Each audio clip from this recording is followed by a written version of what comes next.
चलिए बच्चों, आज हम पढ़ेंगे संख्यावाची शब्द। एकस्मिन् वृक्षे चत्वारः वानराः कूर्दन्ति। एक पेड़ पर 4 बंदर कूदते हैं। अब इसमें बंदरों की संख्या कितनी है? 4 है, तो इसके लिए चत्वारः का प्रयोग किया गया है। एकस्मिन् शब्द के द्वारा वृक्ष की संख्या एक होने का पता चल रहा है तथा चत्वारः शब्द वानरों की 4 संख्या के विषय में बता रहा है। ध्यान दो, जिन शब्दों के द्वारा संज्ञा सर्वनाम की संख्या का बोध हो उसे संख्यावाची शब्द कहते हैं। जैसे द्वौ बालकौ, द्वे कोकिले। ये क्या हो गया? संख्यावाची शब्द की परिभाषा। अब आप इसको ऐसे समझिए कि वे शब्द जो कि संज्ञा, जैसे एक बालक, दो बालिका, 3 फल या सर्वनाम, इनकी संख्या बताए। हम इससे पहले विशेषण पढ़े थे, तो उसमें क्या था कि संज्ञा या सर्वनाम की विशेषता बताए, और इसमें क्या है, जो कि संख्या बताए वो क्या हो गया? संख्यावाची शब्द। अब देखिए आगे विशेष में क्या दिया है। संख्यावाची शब्दों का प्रयोग विशेषण के रूप में होता है, अतः विशेष के लिंग, विभक्ति व वचन के अनुसार इनमें भी परिवर्तन होता है। ऊपरलिखित वाक्य में वृक्ष विशेष्य है, इसमें सप्तमी विभक्ति एक वचन का प्रयोग हुआ है। इसके अनुसार एकस्मिन् में भी सप्तमी विभक्ति एक वचन का प्रयोग हुआ है। वानराः विशेष्य है, क्योंकि बंदरों की विशेषता संख्या बताई जा रही है ना, इसलिए वानराः क्या हो गया? विशेष्य। वानराः पुल्लिंग प्रथमा विभक्ति बहुवचन का रूप है। उसी के अनुसार चत्वारः भी पुल्लिंग प्रथमा विभक्ति बहुवचन का रूप है। 1 से 4 तक सभी लिंगों के रूप भिन्न होते हैं। अब आगे आपको सभी लिंगों के रूप दिए हैं। अब बेटा आपने पहले विशेषण में पढ़ा था ना कि विशेषण शब्द होते हैं वे विशेष्य के अनुसार उनका लिंग, विभक्ति और वचन के अनुसार रूप बदलता है। तो यहाँ पे क्या, संख्यावाची शब्द का सेम वही है, पूरा नियम वही लागू होगा, क्योंकि संख्यावाची शब्द जो होते हैं ये भी विशेषण की तरह प्रयोग होते हैं। कैसे? जैसे आप बता रहे हैं कि एक बालक, तो बालक की विशेषता बताई गई ना कि कितने बालक हैं? एक हैं। बहुत सी बालिकाएं, तो बालिकाओं के बारे में बताया गया कि ये बहुत सी हैं। तो जो संख्यावाची शब्द हैं वे क्या है? विशेषण की तरह ही प्रयोग में आते हैं। तो इसीलिए सेम विशेषण की तरह ही इनका लिंग, विभक्ति और वचन। लिंग मतलब अगर विशेष शब्द पुल्लिंग है तो संख्यावाची शब्द भी पुल्लिंग ही होगा। अगर विशेष शब्द क्या स्त्रीलिंग है तो संख्यावाची शब्द का प्रयोग स्त्रीलिंग में रूप चलेगा उसका। यदि विशेष शब्द नपुंसक लिंग है तो संख्यावाची शब्द जो है उसका रूप नपुंसक लिंग में चलेगा। ठीक, अब आप इसको ऐसे समझिए, नीचे दिया है ना एक, आपको एक उदाहरण दिया गया, एक का रूप पहले बताया गया है। तो एक का पुल्लिंग में रूप चलता है एकः, स्त्रीलिंग में हो जाता है एका, और नपुंसक लिंग में क्या होता है?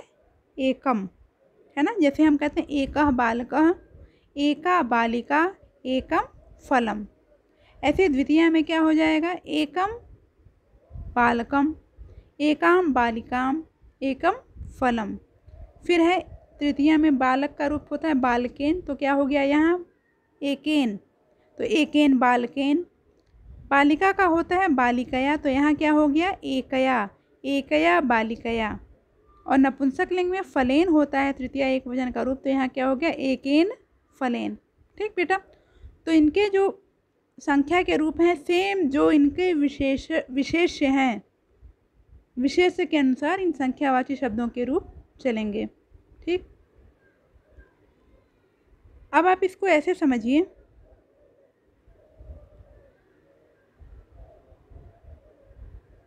हाँ इसमें आपको आगे ऐसे दिया हुआ है, सभी रूप दिए हैं, इसको आप एक बार बस ऐसे देख लीजिए। अब यहाँ आपको सबसे ज़रूरी जो है 5वें में दिया है ना, पंचन, षष्, सप्तम, अष्टन, नवन, दशन आदि के रूप तीनों लिंगों में समान चलते हैं। ठीक, संख्यावाची शब्द में ये ध्यान दीजिए कि 1, 2, 3 और 4, केवल 1, 2, 3, 4 इन्हीं के रूप जो होते हैं वो बदलते हैं। ठीक है, किसके अनुसार? वचन के अनुसार। लेकिन लिंग, विभक्ति, वचन के अनुसार इन्हीं के रूप बदलते हैं। बाकी जो 5 के बाद जितनी भी 100 तक की संख्याएं हैं, जितनी भी आगे संख्याएं हैं, उनके रूप में कोई परिवर्तन नहीं होता है। ठीक है,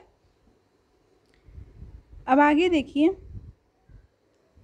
नरह, तो नरः के लिए क्या हो गया, एकः नरः चलति, एक मनुष्य चलता है। अब द्विवचन में देखिए उदाहरण दिया है, द्वौ अश्वौ धावतः, दो घोड़े दौड़ते हैं।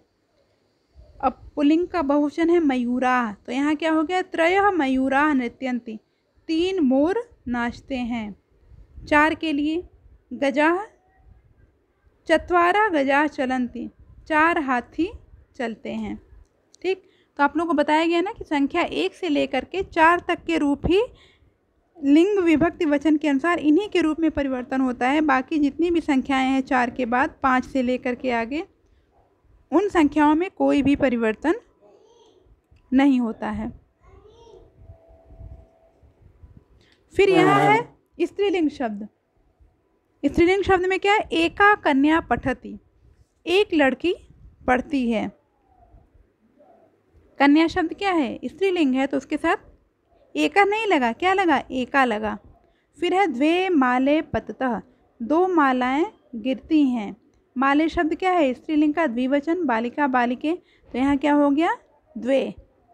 ऐसे ही यहाँ है तीस्रः चटकाः कूजन्ति, चटकाः बहुवचन है, तो यहाँ क्या हो गया, तीस्रः, तीस्रः माने तीन गौरैया कूकती हैं। चतस्रः वार्तिकाः तरन्ति, वर्तिका मतलब बत्तखें, चतस्रः माने चार, तरन्ति माने तैरती हैं। तो स्त्रीलिंग का ये 4 के लिए चतस्रः का प्रयोग होता है।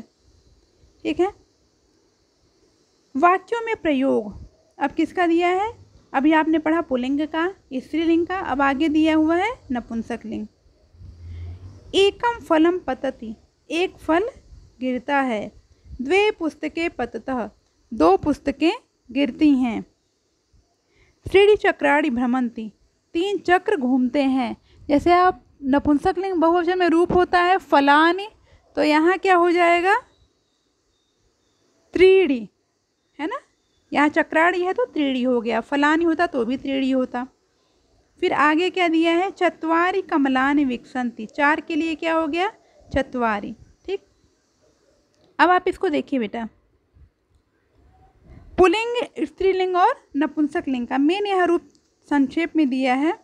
ये आगे का है 5 का, 5 में देखिए कोई बदलाव नहीं है। पंच बालका पुल्लिंग में है, पंच कन्या स्त्रीलिंग में है, पंच वनानि नपुंसकलिंग में। लेकिन देखिए अब पंच में कोई परिवर्तन नहीं है। आगे षट मयूरा, 6 मोर, षट माला, 6 मालाएं, षट पुस्तकानि, 6 पुस्तकें। फिर है सप्त छात्रा, सप्त लतिका, सप्त चक्राणि, अष्ट शुकाः, अष्ट सूचिकाः, अष्ट पत्राणि, 9 काकाः, 9 पिपीलिकाः, 9 गृहाणि, 10 कपोताः, 10 महिलाः और 10 भवनानि। इसमें देखिए लिंग के अनुसार कोई परिवर्तन नहीं हुआ है। तो बच्चों फिर से एक बार ध्यान दीजिए, 1 से लेकर के 4 तक ही संख्याओं का परिवर्तन होता है। अब आप इसको ऐसे समझिए, फिर से एक बार संक्षेप में ध्यान से सुनना बेटा। ये एक का पुल्लिंग में एक वचन के लिए क्या होता है, एकः। एक का स्त्रीलिंग में क्या होता है, एका, बालिका की तरह रूप हो गया एका। और नपुंसकलिंग में फलम है तो क्या हो जाता है, एकम। तो तीनों लिंगों के अनुसार क्या हो गया, एकः, एका, एकम। 2 का देखिए, अगर 2 पुल्लिंग है तो उसका होगा द्वौ बालकौ, 2 स्त्रीलिंग है तो द्वे बालिके, और 2 नपुंसकलिंग है तो उसे हम कहेंगे द्वे फले। तो क्या हो गया, द्वौ, द्वे, द्वे। अब 3 के लिए क्या होता है, त्रयः बालकाः, बालकाः के लिए हमेशा त्रयः का प्रयोग होगा। अगर 3 है तो क्या होगा, त्रयः। बालिका है तो क्या हो, तीस्रः, बालिका के लिए क्या हो गया, तीस्रः बालिकाः। और 3 नपुंसकलिंग है तो उसके लिए होगा त्रीणि, त्रीणि पुस्तकानि। तो फिर से देखिए, 3 के लिए